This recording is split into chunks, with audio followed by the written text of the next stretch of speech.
The final touch was a spritz of cologne, something expensive, a gift to himself for occasions that never seemed to arrive. Tonight, one finally had.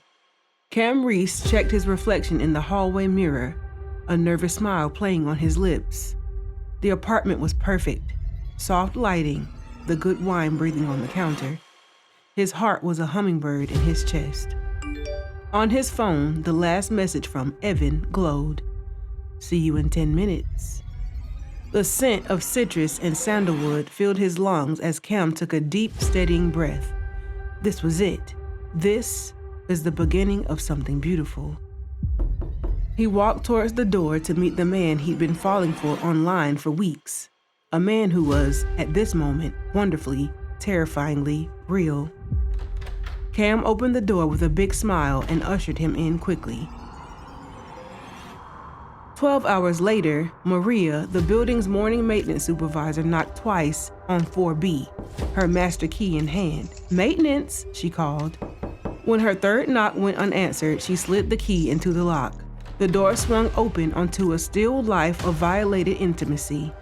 2 wine glasses, one shattered on the hardwood floor. The elegant throw rug was bunched and twisted, and there, splayed between the sofa and coffee table, was Cam. His eyes wide and unseeing, reflected the cold morning light.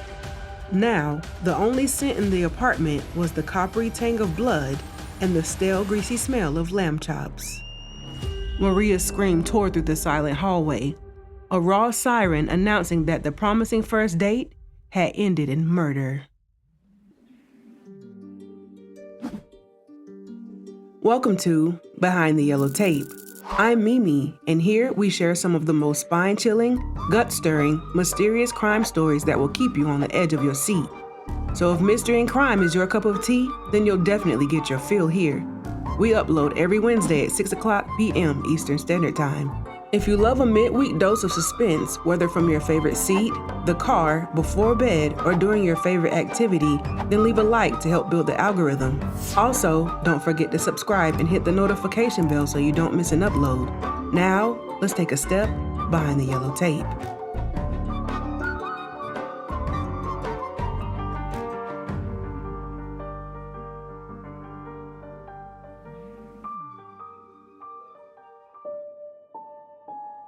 The scream brought the building to life.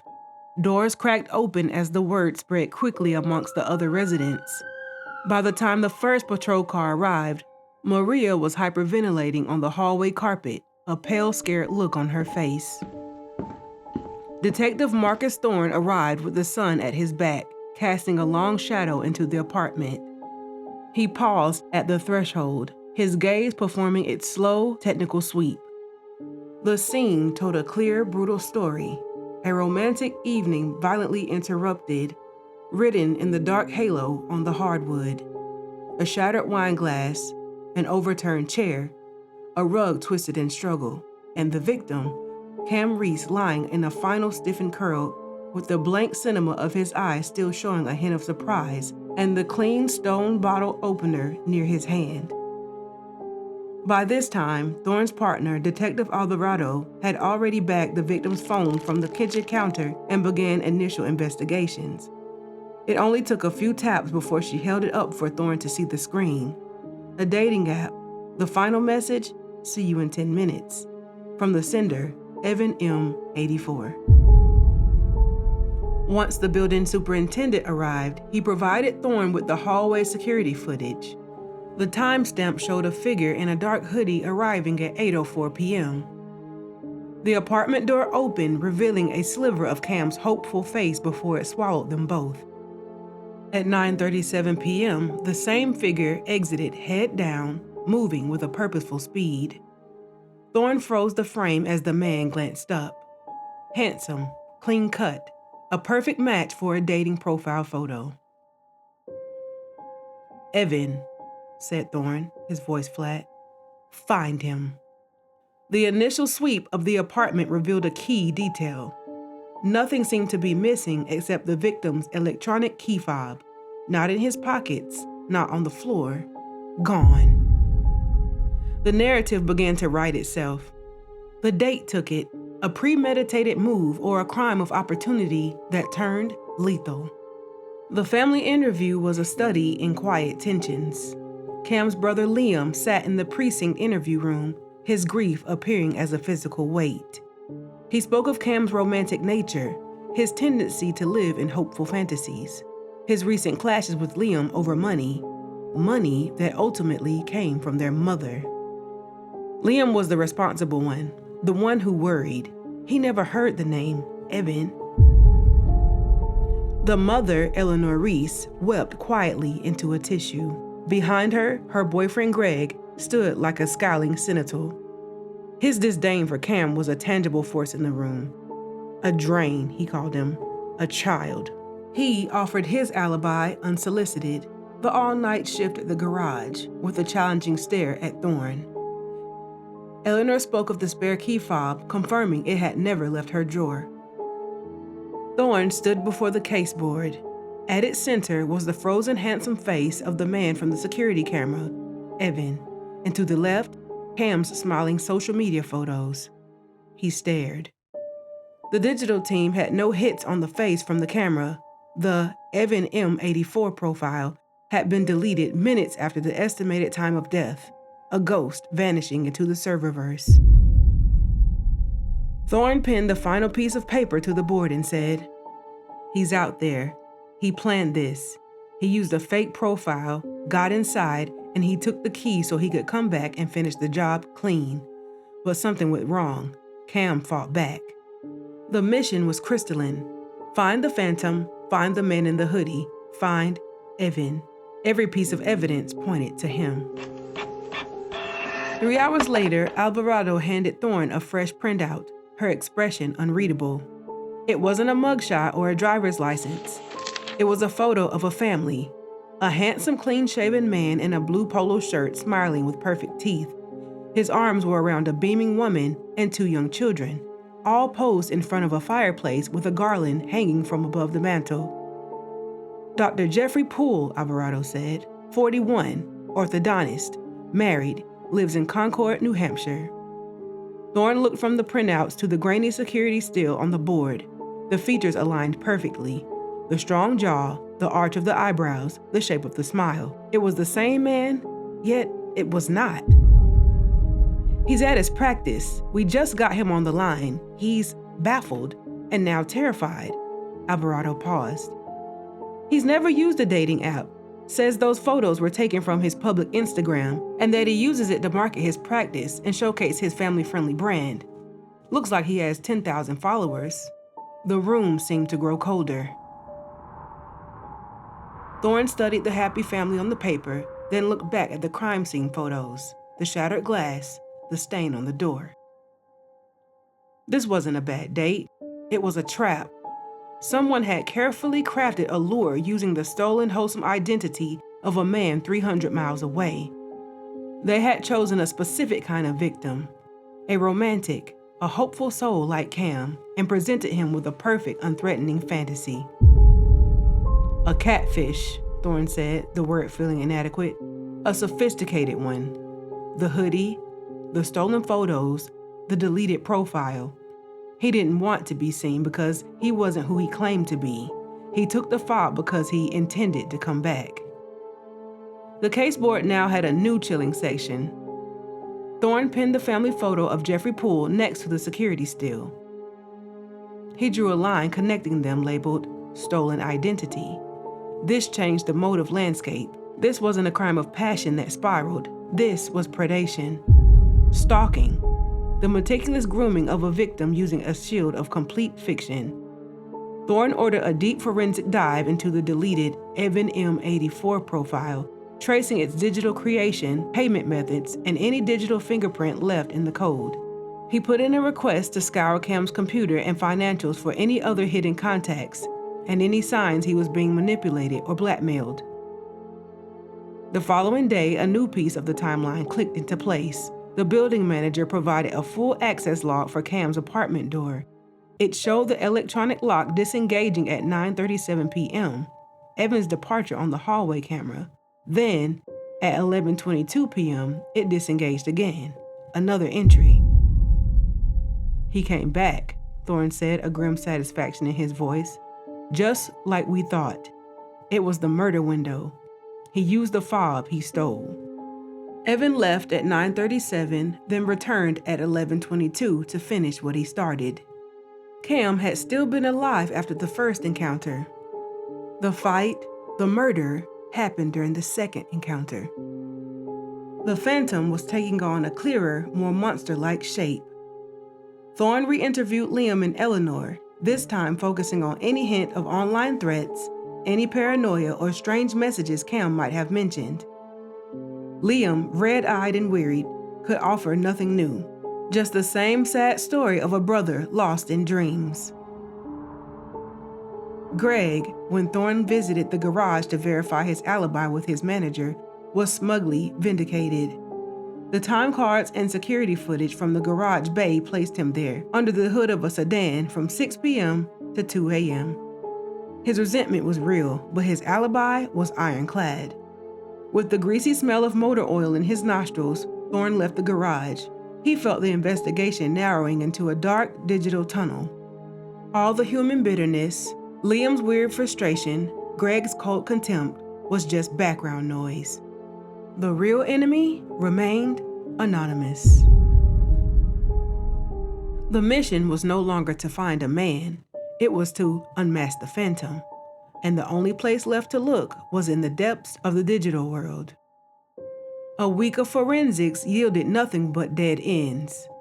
The Evan M84 profile was a fortress of obfuscation routed through a daisy chain of VPNs and virtual servers that disappeared like smoke. The frustration in the precinct was as thick as river fog in November. As Thorne was in his office staring at the Poole family photo, Alvarado knocked once and entered without waiting.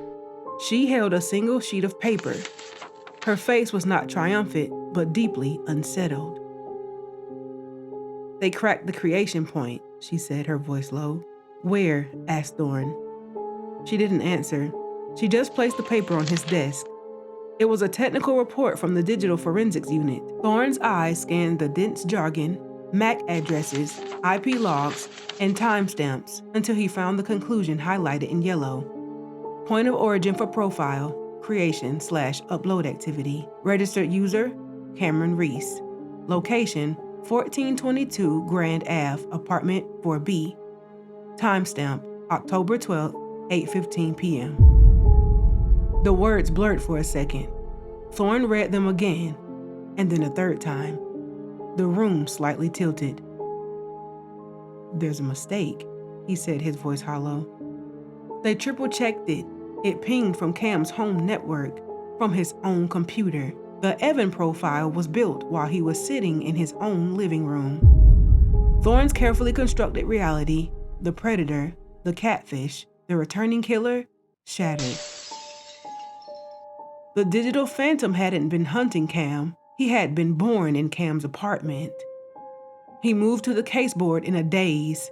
With a trembling hand, he took down the photo of Jeffrey Poole and the line labeled stolen identity.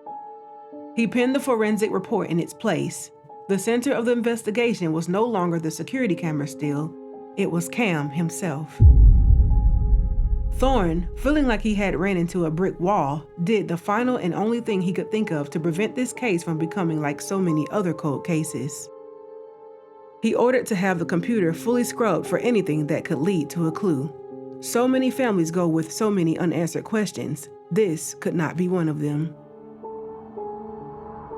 After 2 hours, the investigators were able to locate a folder that contained massive clues. Cam named the folder Echo. The Echo folder contained 3 subfolders. Folder number 1 contained hundreds of downloaded photos from Instagram of the dentist and his family. Folder number 2 contained dialogue with scripted text exchanges, not logs, but actual scripts, drafts, lines written for Cam and lines written for Evan. The charming banter, the deepened intimacy, the planned conflict and resolution, it was all there, written in a word processor. Folder number 3 contained project notes, a file that read like a director's treatment. Evan should be confident but vulnerable about his divorce. Introduced love of hiking in week 2. planned first meet for November 7th, proposed Italian, so on and so forth. Thorne felt an aching sadness settle over him. He wasn't looking at evidence of a crime. He was reading a lonely man's desperate fiction. Evan wasn't a killer. He was a character, a fantasy made manifest in lines of text and stolen pixels. "The man on camera," Alvarado whispered, standing behind him. Thorne nodded. An actor. He hired someone to play the part. A search of Cam's bank records revealed a $500 cash withdrawal 3 days before the murder. A follow-up trace led them to online forum posts and encrypted messages to a niche website called Sing Partners. It was a gray market service connecting writers and role players with experimental actors. 2 days later, in a cramped, sunlit coffee shop, they met Miles. Miles was in his late 20s, with the soft, approachable good looks of a local theater lead. He was nervous, crumpling a paper napkin in his hand. "They hired me to play Evan," Miles confessed, his voice barely above the hiss of the espresso machine. "They sent me a folder. The photos, the backstory, key personality traits. My job was to arrive at 8, be charming, talk about the things in the script, share a meal, and leave by 9:30. "How was Cam?" Thorne asked. Miles looked down. He was sweet. Really nervous, but in a thrilled way, like a kid on Christmas. He'd clearly put so much work into everything. The night was easy, because he was basically feeding me my lines and lamb chops. Then he throws himself at me romantically. That was it. When I left, he was happy. He was alive, I swear. He thanked me, and he paid me. He was putting away the dessert plates when I was leaving for the night. "Did you take his fob?" Thorne blurted out. Miles looked genuinely shocked. "God, no, why would I? It was a gig." With no solid evidence, Thorne had no other options but to let him go, for now. Back in the car, Thorne sat perfectly still. The entire architecture of the case had inverted. The predator was a fantasy. The date was a performance. Cam had been the author, the director, and star of his own tragic romance. If Miles was telling the truth, then the murder had nothing to do with online predators or stolen identities. It meant someone had killed Cam after his dream date ended, after Miles the actor had walked out the door at 9:37 p.m. Thorne's mind raced back to the evidence they had dismissed because it didn't fit into the first story. The second key fob entry at 11:22 p.m. meant the Catfish wasn't returning, the real killer was arriving. The case board in the major crimes room was a monument to a dead end. In the center, Thorne had pinned a new, stark heading on a blank sheet in red letters. "Who knew?" with 3 big question marks. He stared at the 2 names left in play. Greg, his motive, obvious, seething resentment. He viewed Cam as a drain on the woman he loved, an obstacle to her peace. Access? He lived in the home where their mother's spare key fob was kept. His ironclad alibi made him a theoretical suspect, a figure of bitter background noise, but alibis could be broken. Liam, his motive, the weary, financial frustration of the responsible son. The one who cleaned up the messes. His access was family. He knew Cam's routines, his vulnerabilities.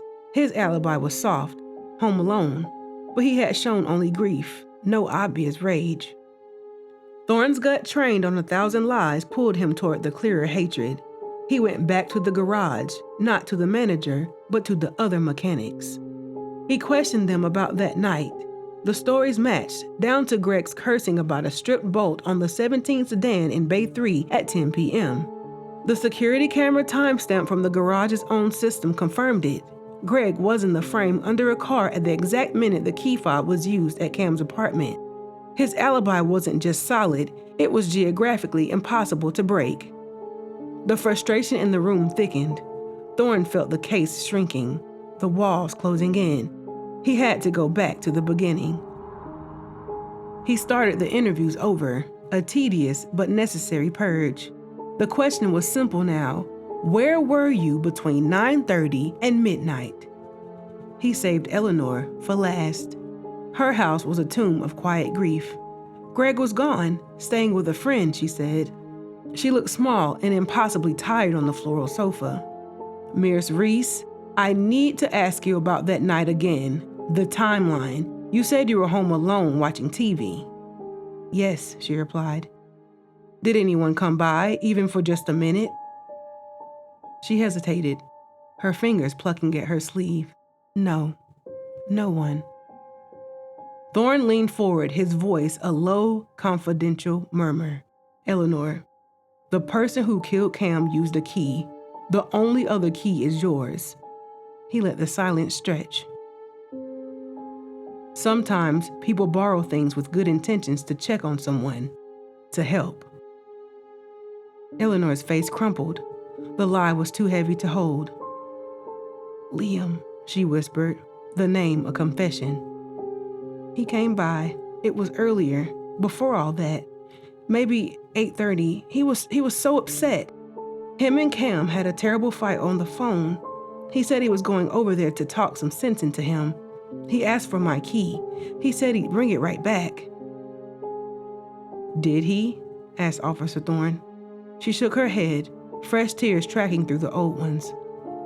No. He gave it back the next morning after we'd heard. He just put it in my hand and hugged me. The timeline snapped into place with an almost audible click. 8:30 p.m., Liam gets the key, emotionally charged. 9:37 p.m., Miles, the actor, leaves a happy, alive Cam.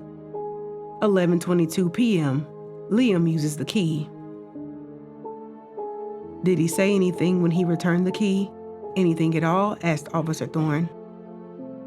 Eleanor looked away, toward a family photo on the wall. 2 smiling boys at a beach. No, not really. He just handed it to me. He looked exhausted, wrecked. I thought it was just the grief. She swallowed hard, her fingers twisting together. But he didn't look at me. Not directly, and when his hand brushed mine, it was cold, on a warm morning. She fell silent, her gaze locked on the photo. Her unspoken thought was louder than the silence. A mother knows. But to give that suspicion a name, to speak it aloud to a detective would make it real. It would be the act that severed her last tie. To lose one son was a tragedy. To voice the truth that might take another was a sentence she could not yet pronounce. Her silence was a dam holding back a flood of impossible loss. Thorne understood her hesitation wasn't ignorance. It was the last defense of a shattered family. Eleanor understood the terrible meaning of the key, but pretended she hadn't. She knew the key wasn't just evidence, but it was in fact a silent messenger. Officer Thorne left her in that quiet, haunted room. The overlooked visit was no longer a benign detail. It was the first thread pulled by a mother's love and fear and led straight to a brother's guilt. He returned to the precinct board with the 3 red question marks. He took down the one next to Greg. Now there was only Liam, and the timeline was his trap. Liam had the key at 8:30. The date left at 9:37. Liam used the key at 11:22. Thorne reviewed the building's key fob log to back this up. The 11:22 p.m. entry was clear. Fob number 2, letter E, was the key from his mother's drawer. He pulled Liam's cell records, the short, angry call to Cam at 7:45 p.m., then a 15-minute call to A1 Auto Repair where Greg worked. Liam wasn't soothing his grief. He was stalking his rage with the only other person who despised Cam. When Thorne arrived at Liam's office, he looked drained, hollowed out by a performance of grief that was becoming too heavy to sustain. Liam, we have to have a conversation now, Thorne said firmly. In the interrogation room, Thorne was direct. He placed a printout of the key fob on the table. You borrowed your mother's key at 8:30. The security log shows it was used at Cam's apartment at 11:22 p.m. You didn't go to talk at 8:30. You stewed for almost 3 hours. You called Greg. You worked yourself up. and then went over. Liam stared at the log and then stated with a tremble in his voice, I was home. Thorne demandingly rebutted, Your mother described you returning the key the next morning. She said your hand was ice cold. She knows something, Liam. The color drained from Liam's face. The carefully constructed mask of the dutiful grieving son finally fissured. It wasn't the timeline that broke him. It was the thought of his mother's silent, terrified suspicion. The words began to stumble out, quiet and awful. With Liam's confession and the gathered evidence lied the truth behind what happened to Cam Reese on the night of his murder. When Liam arrived at Cam's apartment, he sat in his car to calm himself. He let himself into the building with the spare fob and knocked on Cam's door. I just want to talk, he said when he heard his brother at the peephole. Without a word, the door opened. When Liam was inside, he could see the aftermath of the evening. The cleanup was underway. 2 plates sat stacked in the sink, but on the counter, the evidence remained. An empty bottle of expensive-looking red wine and the distinctive fatty bones of lamb chop on a discarded plate. He was calm until he saw the wine and the lamb chops. It wasn't the food itself, it was the arithmetic of it. It was the blatant evaporation of money for an evening of candlelight and laughter while their mother had ramen noodles 3 times that week for lunch. The calm heat manufactured in the car curdled into something hot and metallic in his veins. You had a feast, Liam said, his voice dangerously quiet. Cam, wiping his hands on a dish towel, offered a tentative, conciliatory smile. It was a special night. Let's not do this, Liam. Not tonight. Special? Liam repeated. You're right. It must have been special for Mom, too, trying to figure out which bill to pay late this month so you could have your special night. The smile vanished from Cam's face. Don't bring her into this. That's between me and her. It's her. It's always her. Liam's voice rose, his finger jabbing toward the empty bottle. Do you think that paid for itself? Do you think your life just happens? I'm the one who gets the call when the disconnection notice comes. I'm the one who has to hear Greg's yapping and I told you so's every time she cries, and you're in here playing house with what? A stranger you met online? A guy who's probably just as full of it as you are? Cam threw the towel down. You don't know him. Evan is different. He sees me. He doesn't just see a problem to be solved or a bill to be paid. Evan's a simpleton, Liam shouted, stepping closer. He sees a lonely, gullible guy he can get a free meal from, and you're too desperate to see it. You'd rather live like this pathetic fantasy, than grow up and look at what you're doing to the people who actually love you. The word pathetic cut like a knife. Cam's face flushed with humiliation and rage. Get out, he seethed. Or what, mocked Liam? Call your boyfriend, the one who sees you? Go ahead, let's see how real he is. In that moment, something in Cam snapped. The careful fantasy of the evening, the lingering glow, was being annihilated before his eyes. With a cry of pure frustration, he didn't think. He grabbed the nearest object, the heavy stone-based bottle opener from the counter. Not to strike, but to make this invading, ugly reality back away. Get out. When Liam saw the weapon, he saw the fantasy, not defended, but armed. The last thread of his control snapped. He didn't see his brother. He saw the selfishness, the willful blindness, the cancer that was consuming his mother, given form. He lunged, not for the bottle opener, but for Cam. He grabbed his wrist, a hard, brutal grip meant to disarm. Cam pulled back, yanking his arm free, and in the momentum, he shoved Liam hard in the chest. They struggled, a frantic, graceless dance of rage trading blows. Liam stumbled back, his heel catching the edge of the twisted rug. As he fought for balance, a white-hot primal fury took over.